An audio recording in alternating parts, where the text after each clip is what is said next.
Well, Separate ba yan?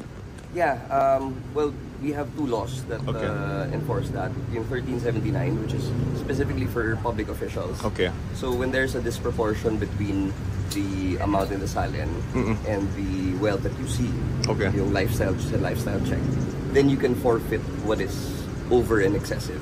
Okay. So yan po yung gagamitin natin for to enforce yung as against the assets. Okay. Pero kailan yun gagawin? In conjunction ba yan? Dapat bang may mauna? Criminal case muna? Or pwedeng mauna to before the... It can proceed independently. Okay. So the criminal aspect will also carry yung civil.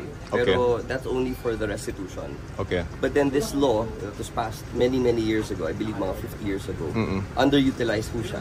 But we see the use now. Kasi nga, ano siya, it's specific for public officials who don't declare everything but who are seen to have a lot of wealth, excessive wealth. RTC to, sir? I-file? Pag-procedure? That's something that we have to get back to the drawing board first. Okay. It depends din kasi may iba-ibang mga jurisdictions din no? In terms of the salary grade and whatnot. So we're looking at that now. We're discussing that in the office. Okay. Sir, yung tatlong high government official na posibleng makapagpapalit, anong department yung nagalit? Yung binanggit ko ni Ombudsman po.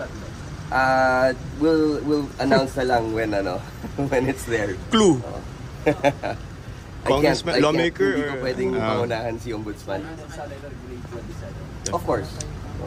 What's the necessity of having somebody being yung mga salary grade up? What's the importance na kailangan nasa 27 na? Well, sa lahat po ng nasasabi sa mga Senate hearings, umaabot naman kasi talaga doon. Okay. And there are evidence to show that meron talagang nangyayari sa mga ganung officials above salary grade 27. So we're really just trying to catch up to the truth. Kasi nga, ano yan it's a matter of evidence. Apo.